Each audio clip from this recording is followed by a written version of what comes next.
क़यामत के दिन ऐलान होगा, सब्र वाले खड़े हो जाओ।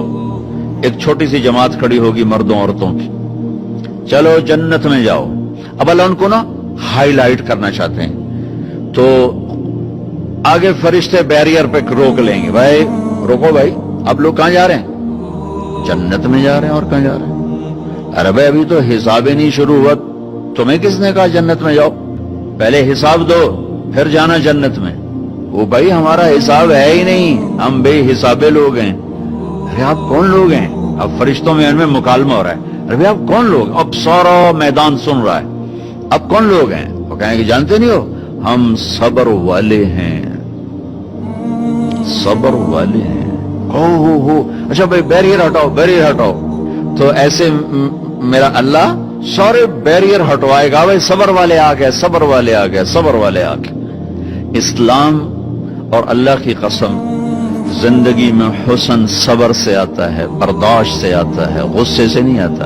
अगर आखिर आपकी फैमिली है, आप घरों वाले हैं, आप दफ्तर वाले हैं, अगर अपने घरों में खुशियां देखना चाहते हैं तो अपने अखलाक ठीक कर लें, बर्दाश्त करना सीख लें, माफ करना सीख। ये दो वो सिफात हैं जिस पर आपका घर आबाद, आपके बच्चे खुश, आपकी बीवी खुश, बीवी का खामिंद खुश, बहन भाई खुश, माँ बाप खुश। जब बर्दाश्त निकल जाती है तो सारा मुआशरा एक आग में आ जाता है, एक आग लग जाती है। और मेरे नबी ने फरमाया ईमान क्या है? सब्र करना और माफ करना। आप खाना खा रहे हैं, एक तवाइफ गुजरी, उसने आप पर तंज किया, कैसा नबी है जो अकेले अकेले रोटी खाता है, किसी को पूछता ही नहीं। आपने कहा आओ बैठो तुम भी खा लो, सामने बैठा लिया। अब वो तो आपको खाली टॉन्टिंग कर रही थी, तो उसने आपको मजीद चिढ़ाने के लिए कहा मैं ऐसे नहीं खाऊंगी, जो तेरे मुंह में है ना वो निकाल के मुझे खिला। उसके ख्याल तक अब ये कहेंगे तुम 2 लितर मारो, दोनों बाहर कटो, कि ये कह रही मेरे मुंह का खिला। और होना भी यही चाहेगी, कैसी बदतमीज औरत है, कह रही जो तेरे मुंह में वो मुझे निकाल के खिला। पर मैं अपने नबी के अखलाक पे कुर्बान जाऊं। हमने कहा मैं हाजिर हूं। वो जो नवाला मुंह में था वही आपने निकाला और अपने हाथों से उसके मुंह में डाल दिया।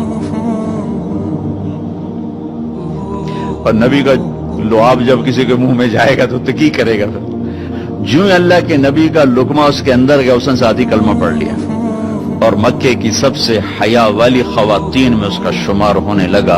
ये मेरे नबी की जिंदगी है, माफ करना, दरगुजर करना। अब्दुल्ला बिन उबई जो मुनाफिकीन का सरदार था, जिसने सबसे ज्यादा मेरे नबी को तकलीफ पहुंचाई।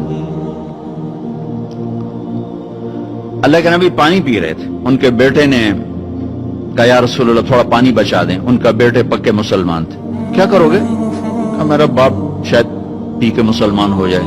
हमें कह लो, वो गिलास लेकर आए, अब्बा ये पानी पी लो। क्या है? कि अल्लाह के नबी का बचा हुआ पानी है, पी ले, शायद तेरे अंदर ईमान आ जाए। कहने लगा जाओ वहां से किसी का पेशाब ले आओ, मैं वो पी लूंगा, ये नहीं पीऊंगा। हाँ, तो उनको इतना गुस्सा आया, वापस आया या रसूलल्लाह ये पक्का मुनाफिक है, बदबख्त, मुझे इजाजत दे मैं इसकी गर्दन उड़ाता हूं। आपने कहा तेरा बाप है, जाओ उसकी खिदमत कर। हमारा इस्लाम सिर्फ नमाज रोजे तक आ गया, बस हज उमरा नमाज, हज उमरा नमाज, जिक्र तिलावत, बहुत आला चीज है, अल्लाह का शुक्र है। बाज मुल्क ऐसे बेचारों को पता नहीं नमाज क्या है। पहला सवाल था इस्लाम क्या है? इतामुत ताम वतीबुल कलाम, मीठा बोल। ईमान क्या है? माफ करना और सब्र। अब तीसरा सवाल, या रसूल अल्लाह अय्युल इस्लाम अफजल, सबसे आला दर्जे का इस्लाम क्या है? कितने इस्लाम के खूबसूरत अमाल हैं, नमाज, रोजा, तहज्जुद, तबलीग, जिक्र, तिलावत, हज, उम्रे, जिहाद, कितना कुछ है। आपने फरमाया जो हाथ और जबान से किसी को तकलीफ न पहुंचाए वो सबसे आला दर्जे का मुसलमान। सबसे आला दर्जे का इस्लाम क्या है? कि हाथ और जबान से किसी को तकलीफ न पहुंचाए। जिंदगी भर मेरे नबी ने किसी को थप्पड़ नहीं मारा, किसी को जबान से ऐसा जुमला नहीं फरमाया जिससे वो कहे जी मेरा दिल टूट गया, मेरा दिल तोड़ दे। क्योंकि जबान का बोल ऐसी बला है कि नबी के भी जिगर के पार हो जाता।